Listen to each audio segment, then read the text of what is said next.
Orang Islam harus berpolitik supaya ruang-ruang politik ini tidak menjauh dari maqasidus syariah. Merdeka!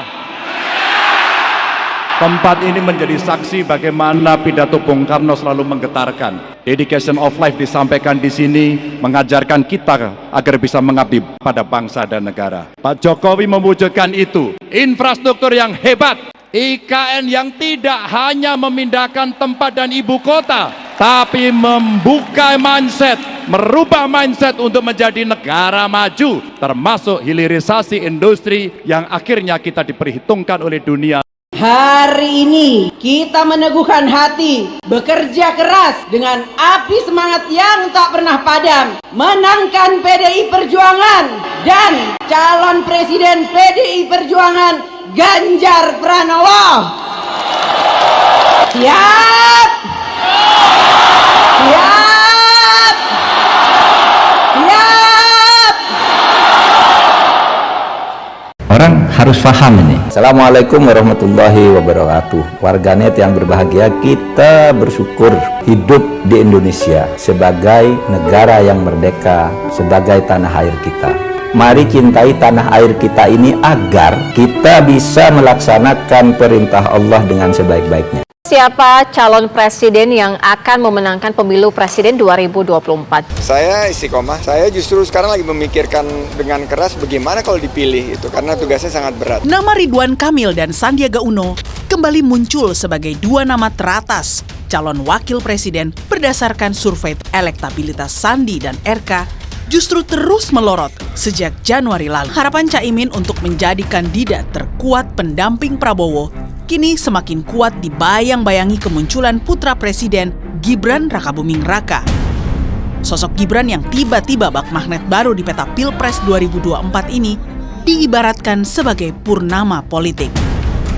Saya dari Universitas Pendidikan Indonesia. Kenapa saya bilang purnama politik Gibran? Karena sosok ini amat menarik dan susah dijelaskan secara teori. Saya melihat pejabat tinggi itu seperti menjadi kepala dinasnya Mas Gibran. Datang bergantian ke Solo, tidak pernah misalnya event ke Bandung yang dekat gitu. Jadi ke Solo itu ngantri. Bahkan bukan hanya pejabat tinggi, bahkan rektor pun datang menawarkan bantuan. Nah ini kekuatan real machtfaktoren.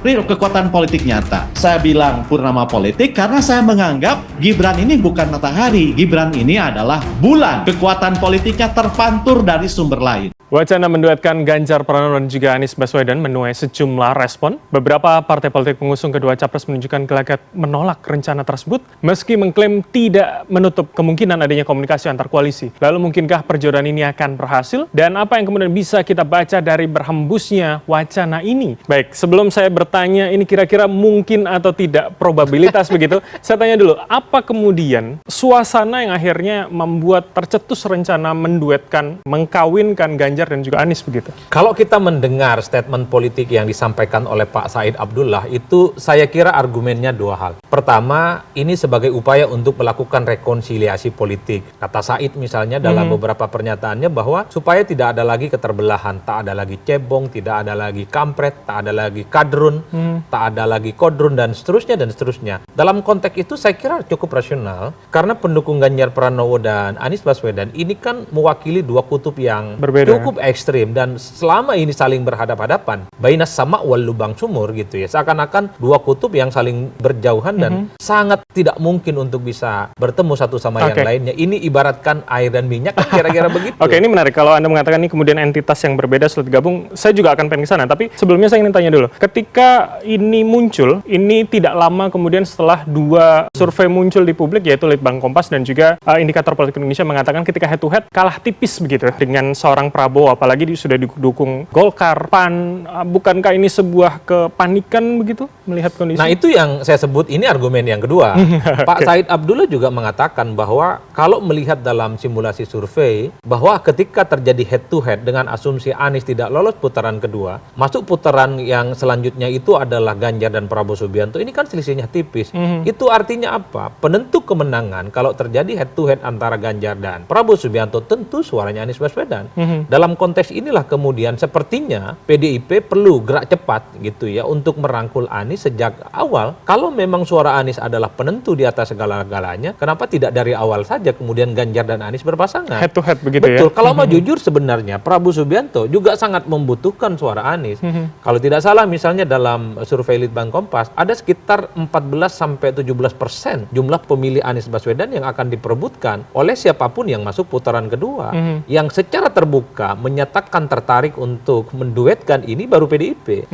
Saya termasuk yang hakul yakin sebenarnya bahwa Prabowo Subianto butuh juga suara Anies. Cuman ada kesan bahwa suara Anies ini otomatis akan pindah kepada Prabowo Subianto. Ketika putaran kedua? Ketika putaran kedua. Oleh karena itu PDIP sebagai partai yang tentu saja ingin hat-trick di 2024, mereka gerak cepat kemudian mencoba untuk membangun satu narasi supaya kedua tokoh ini bisa disatukan, tentu untuk kepentingan politik elektoral. Tapi sekali lagi ini hanya sebatas wacana, ini sebatas mimpi. Belum ada pergerakan yang kita lihat misalnya bagaimana pertemuan antar elit di dua partai, khususnya PDIP dan Nasdem ini muncul. Nah, menarik kalau selama sehari dua hari ke depan ini ada elit-elit Nasdem dan PDIP bertemu dan membicarakan bahwa duet ini akan dikonkretkan. Wah, saya kira ini akan menjadi satu manuver politik yang sangat fantastis. Tapi kemudian kalau kita kaitkan Ketua Bapilu P3 Sandiaga Uno mengatakan akan mencoba merayu begitu PKS dan juga Demokrat untuk bisa memasangkan Ganjar dan juga Anies. Ini kan kemudian menjadi suatu puzzle untuk sebuah gambaran besar begitu. Ini yang digadang-gadang menjadi cawapres dari Ganjar sudah legowo sepertinya untuk kemudian bisa mengkomunikasikan formulasi ini. Anda melihat ini kemudian seperti ada orkestrasi begitu? Ya, kalau saya membaca statementnya dari Pak Said Abdullah itu kan ketika ditanya oleh media, bagaimana kemungkinan PDIP berkoalisi dan membuka komunikasi dengan yang lain. Melihat head to head antara Ganjar dan Prabowo itu selisihnya tipis.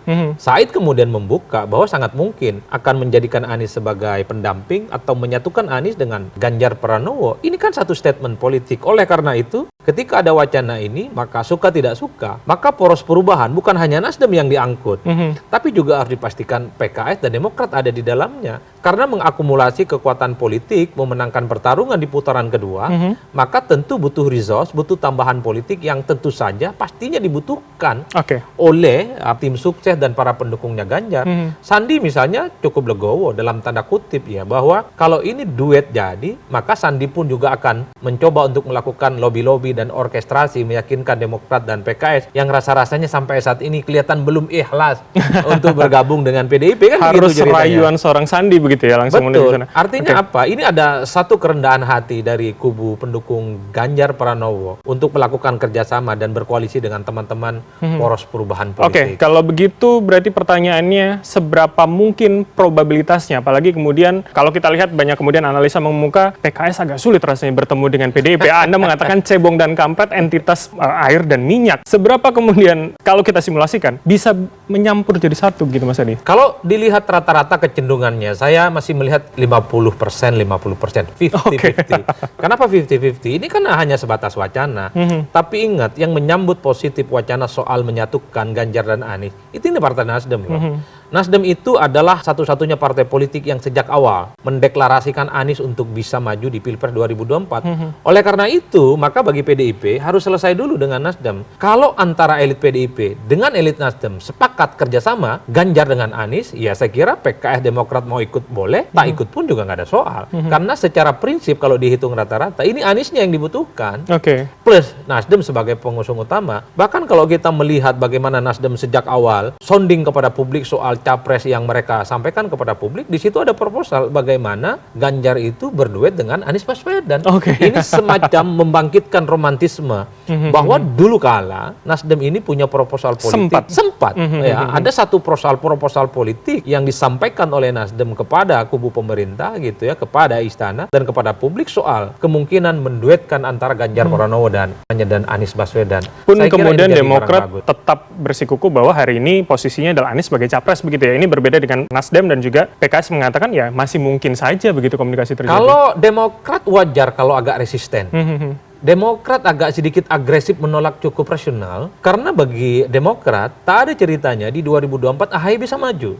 Satu-satunya AHY bisa maju adalah ketika Anies jadi capres, maka wakilnya ada Sandiaga Uno. Kalau kemudian Anies jadi cawapres, maka kemewahan bagi AHY untuk bisa menjadi pendamping Anies itu akan hilang seketika. Oleh karena itu, saya cukup memahami ketika Demokrat misalnya tiba-tiba agak sedikit panik dengan isu ini. Karena bagi Demokrat ini akan menjadi kisah yang wassalam bagi AHY. Mimpi untuk memajukan AHY sebagai pendamping Anies di 2024 ya tamat dan tak ada cerita lagi. Artinya ketika ini akan bersatu, begitu dua nama ini akan kemudian mengocok ulang komposisi atau kemudian ya memindahkan 3 partai koalisi perubahan kepada koalisi PDIP P3 begitu? Saya justru melihat soal kocok ulang soal komposisi koalisi ya. Paling mungkin saat ini dibaca rata-rata yang ikut cuma Nasdem.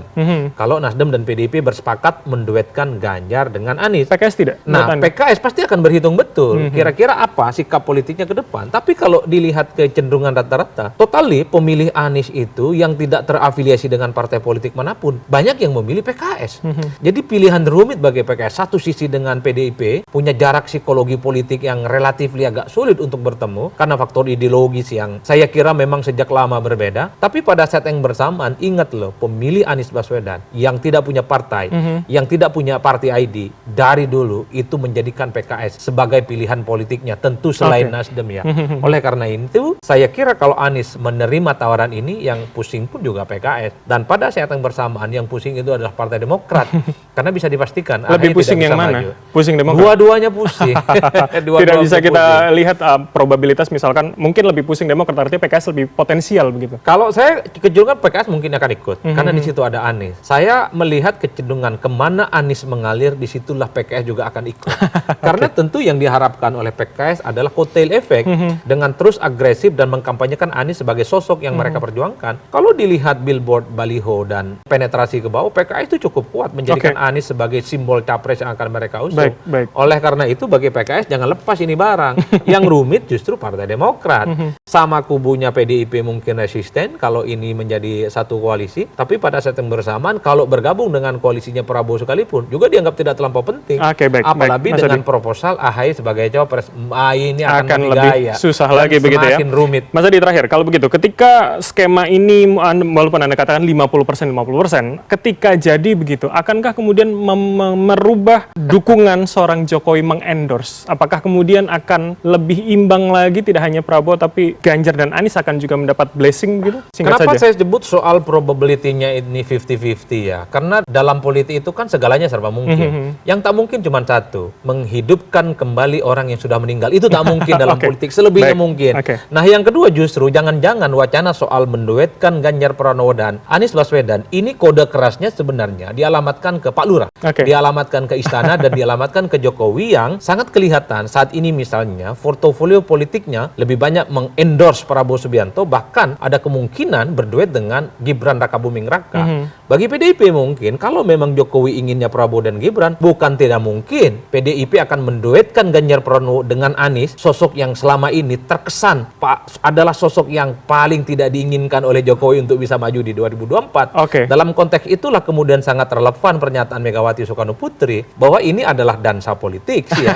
Kadang dia slow motion, kadang dia agresif, kadang dengan satu teman, dengan teman yang lain, dan kadang-kadang dia juga harus punya pilihan sendiri, menyeimbangkan kekuatan begitu ya. Jangan-jangan pesan politiknya di situ ya, yang paling utama ya, karena ini baru sebatas wacana. Elit Nasdem, elit PDIP belum ada yang bertemu loh. Tapi wacana ini sudah bikin geger dan bikin luluh lantah ya dunia persilatan politik. Luluh lantah itu kuncinya. Kita akan lihat seperti apa kemudian menjelang pendaftaran di Oktober nanti. Terima kasih. Dengan tingkat kepuasan yang akan sampai 82,2%, banyak yang meyakini, analis politik satu suara mengatakan bahwa Jokowi adalah Kingmaker 2024. Survei Indometer, Jokowi tak ingin legasinya dirusak oleh sosok yang tidak dapat dipercayai. Hasil riset lembaga survei Indometer menunjukkan kepuasan publik terhadap kinerja pemerintahan Presiden Joko Widodo mencapai 81,4%, dengan 9,6% diantaranya menyatakan sangat puas. Semoga Allah senantiasa menuntun kita di jalan yang diridhoinya. Aku qouli hadza, astaghfirullah li wa lakum. Wassalamualaikum warahmatullahi wabarakatuh.